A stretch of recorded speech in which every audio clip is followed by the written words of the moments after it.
أعوذ بالله من الشيطان الرجيم. بسم الله الرحمن الرحيم. وإذا قيل لهم اتبعوا ما أنزل الله قالوا بل نتبع ما ألفينا عليه آباءنا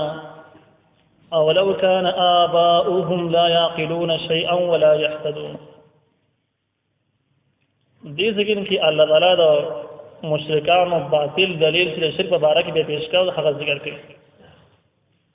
او د هغه سره خود به خود د ثابتېږي چې د مشرکانو دلیل دومره کمزور دی د دوی عقیده دوی هغه دومره عقل مندي په خپل د معلومه شو د دومره کمزوري د آسماني شریعت او د آسماني احکام مقابل کې بدید سویل چې موږ دا شریعت او دا آسماني دین ځکه نه مونږ چې زمونږ پلارانو نکونو دا کار نه کوي صرف دومره هدا پورې اخوات نور اس دلیل نو الله تعالی فرمایي چې وإذا قيل لهم حرك لجئوا إلى جديد اتبعوا ما أنزل الله تابعداري وکړي د هغه څه چې الله تعالی نازل کړي قرآن او حدیث دا الله تعالی نازل کړي دي قرآن ته وحی جلی ویل کېږي او حدیث ته وحی خفي ویل کېږي دوه د وحی قسمونه دي د احکام د اسمان نه راغلي تاسو دا ومنئ قالوا بواي بل نتبع ما ألفينا عليه آباءنا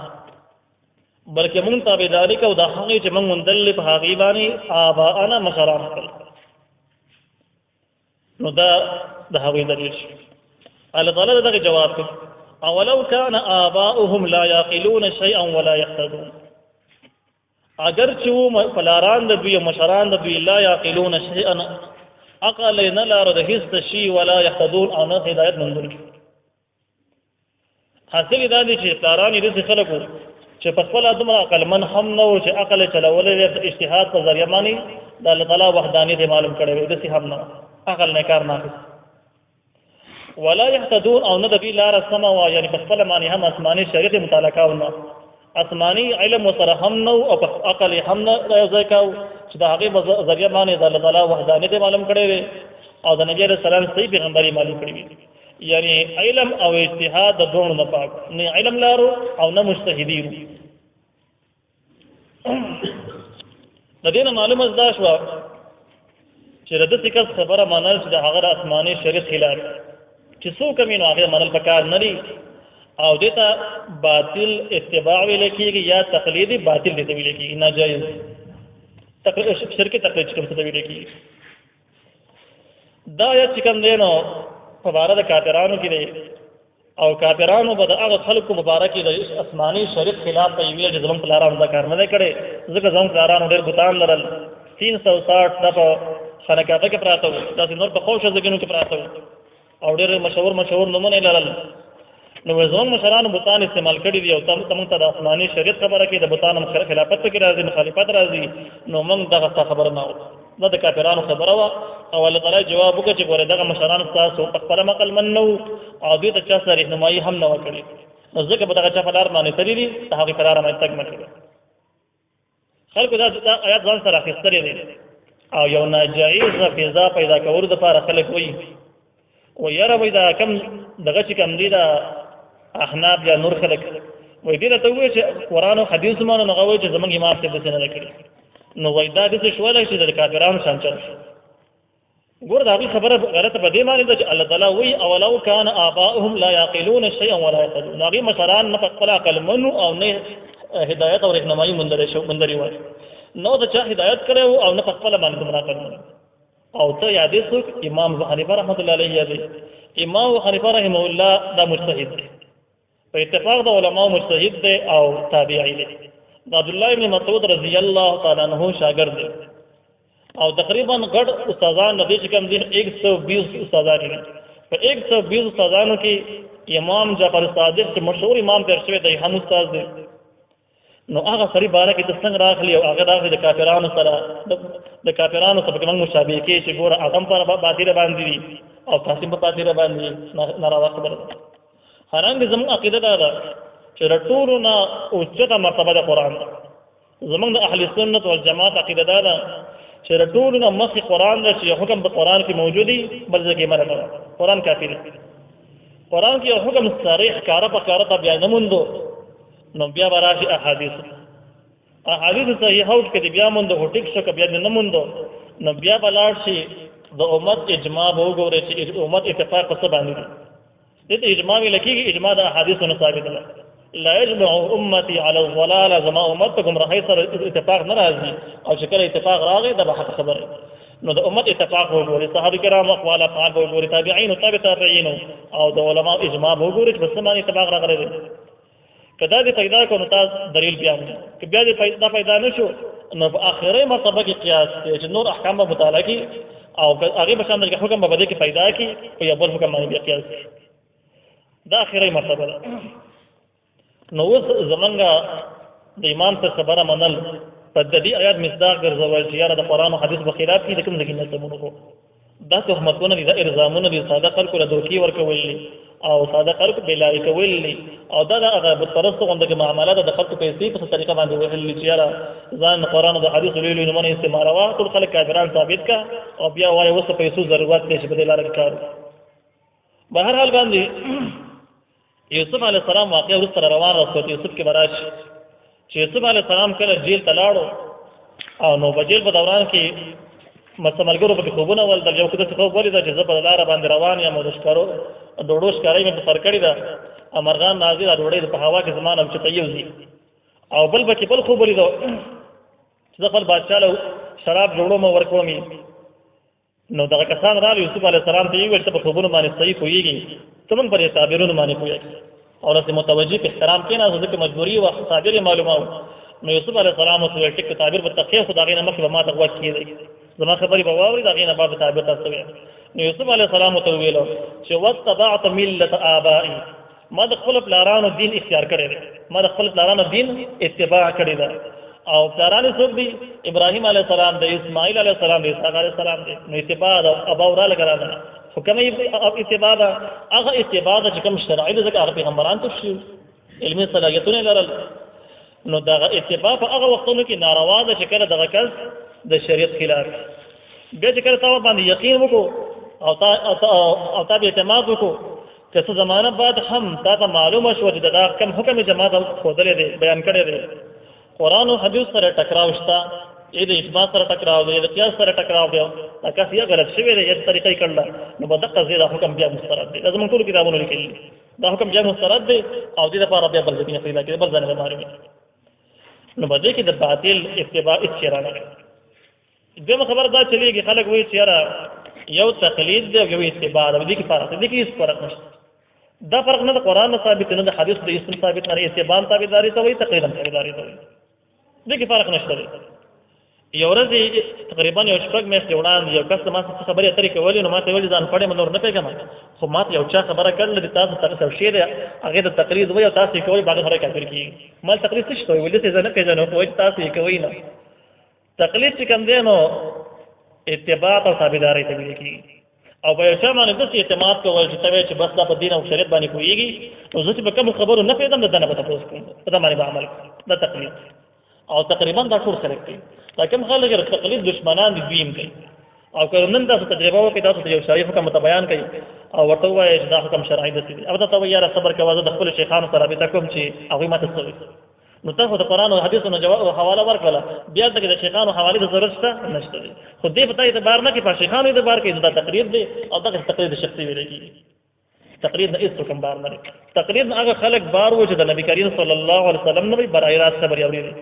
او وحی جاری و او جسله مسله و آسماني وحی کې برابر نه هغه وخت هغه تقلید هغه وخت تقلید نه تقلید ته ضرورت نه.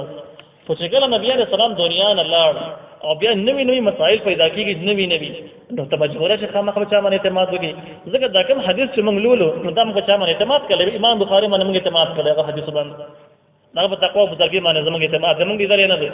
دغه شان امام ترمذي رحمه الله باندې موږ اعتماد کړی، امام مسلم باندې اعتماد کړی، هغه حدیثو خبرو باندې یقین کړی دی. نو په دغه طریقه باندې موږ په شریعت باندې عمل کولی شو. اوس ته وایي چې په هېڅ چا مې یقین نشته، صرف په نبي کریم صلی الله علیه وسلم یقین دی، بل په هېڅ چا نشته.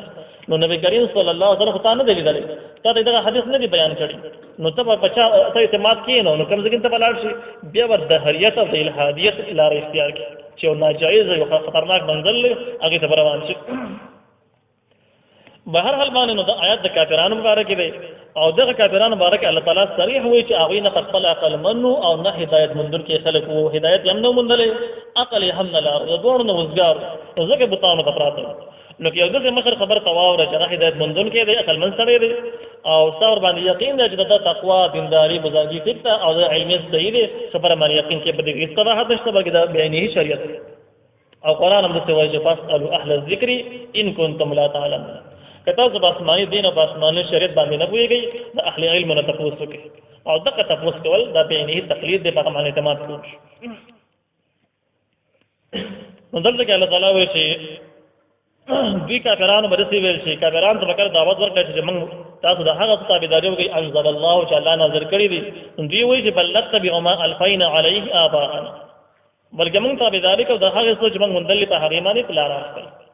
اوس پلاران یې خلکو نو الله وینا اولو کان آباؤهم لا یعقلون شیئا ولا یهتدون اگر چې پلاران د دوی نه عقل لاره د شی او نه په شی او نه هدایت مندون کیو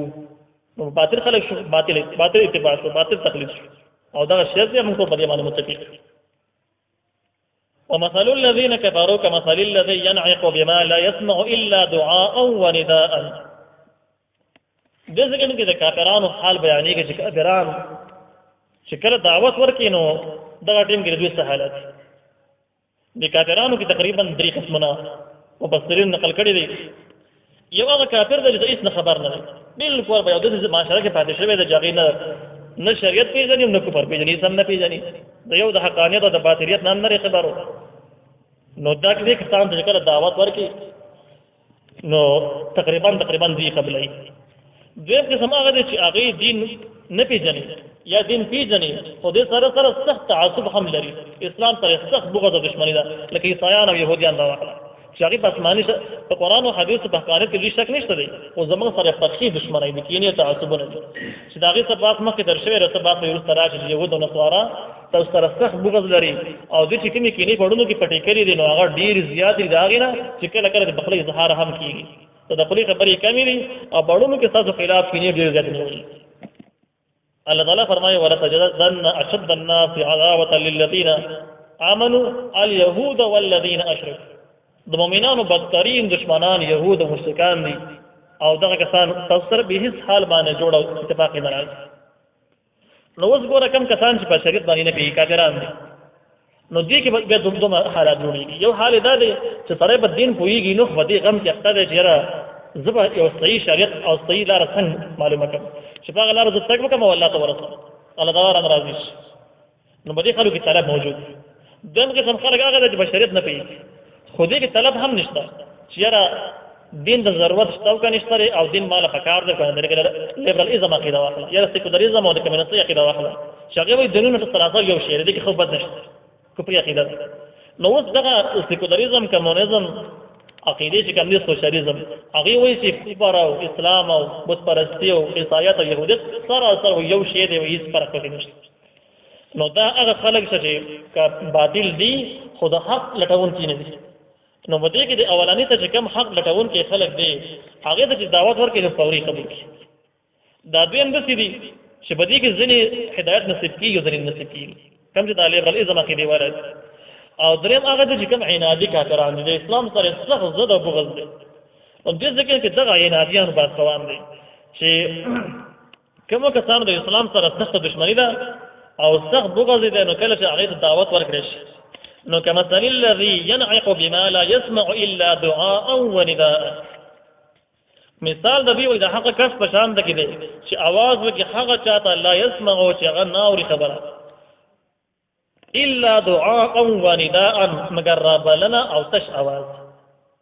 دې مطلب دا دی چې وګونه استعید خبره به ورزي خو دې خبرې په مطلب باندې پیږي نه دي سی ویلو لکه څه وایي आवाज وکي چې دې خورش یا یو بل ساروي आवाज نسبی आवाज وکي چې په ډېر خبرو باندې پیږي چې کله سپی आवाज وکي چې دې خورش نو کاریان سپی پیږي نو هغه راځي خدای نه خاطر سپی ته قصه کوي چې یاره الله تعالی یو دی ته هغه دین چې کوم دی نو حقيقي دین دی منل لازمي دي سپی دا دې خبرو دی بیان کوي یا خو نور نه کوي نو وای کافرانو دعوت ورکول دي سدي لکه تش ربلنا او تش आवाज زناور په شان لکه زناورم ډېر زناور دي چې आवाज لکه تاسو راځي را منډه وي سپین د سي رامنډول خو په دې ته تاسو دعوت ورکې تفصیلي واز نصیحت دګي نو بیا هغه صاحب د خبره باندې پوهیږي نه نو دغه شان عینادي کافرانو حال دی عینادي کافرانو صاحب دین په تفصیل باندې ځان پوهیږي نه ځکه چې الله تعالی هغه وجه بیانوي ثم کان دوی د اسلام سره د عزت دی چې د حق خبرې اورېدلو ته جوړ نه دي چې اورېدلو ته جوړ نه دي نو د کڼو په شان ته شو اگر خبره به اوري خو د کڼو په شان ته شو بوک مون چاړېګان دي حق وینا ته دې بخله باندې نه راځي عزت دومره لیونه کې لیکينه بوغزو چې حق خبره بخله باندې بالکل نه راځي کیږي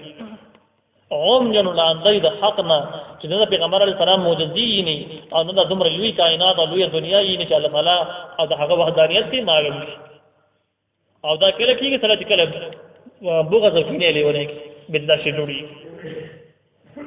مثال کې دوه احتمال دی یو دا چې کله دعوت ورکړي د دعوت مثال نو دعوت غريد شي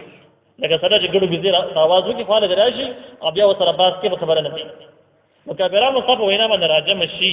خو چې بیا په اسلام په دلایل باندې مطمئن کې په آسماني شریعت مطابق مطمئن کې نو بدی تفصیلی باسونه چې پويږي نو ځکه غزد او کینې دومره خراب کړی دي چې ستاسو خبره اوریدل ته جوړ نه او نه منره ته جوړ نه بګی زمانلو هغه څه طلب موجود دي نو بس ثروت بیا باس کړو او دویم احتمال دا دی چې الذين مراد شپنکې شي کما مثال الذي ينهق بما لا يسمع الا دعاء ونداء دې ټیم کې مثال مطلب دسی دی چې په دې کافرانو کې چې کوم داعیان کافرانو کې خلک دعوت چلای ځنې خلک د بت پرستۍ لپاره دعوت چلای ځنې خلک د عیسایت لپاره کار کوي ځنې د يهودیت لپاره کوي ځنې د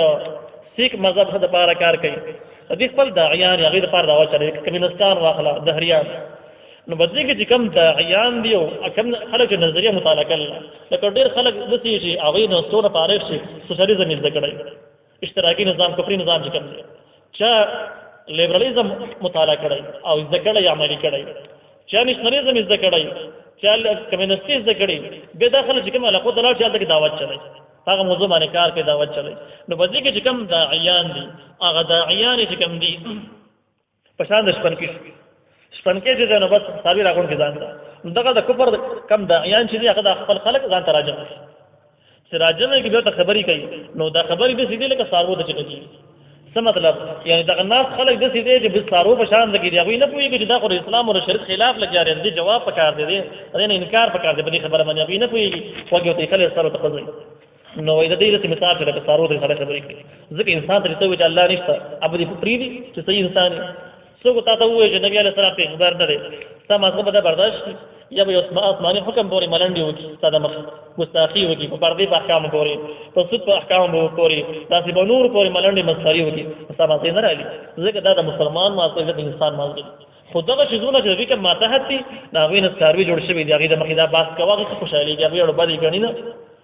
نو یا خو د دې د دې مثال بدیل لیول شو چې د اسلام د عیدی دراشي او د بشریت باندې پویږي او شریعت باندې نه پویږي ځکه سارو په شان تک شو او یا د دې چې دوی کم خپل داعیان دي د کفر داعیان دي هغه چې دوی دعوت ورکوي نو دوی د خپل کفر داعی جواب نه کوي دا غي مخالفت نه کوي نو د دې شو د کشفن کې چې سارو ته لګیږي دا کافرانو سروي او دا داعی شپن کې نو هغه د غږیږي دوی د سر په ځای د نه وجدار اسلام او د شریعت خلاف خبرې دي دا راتول پکار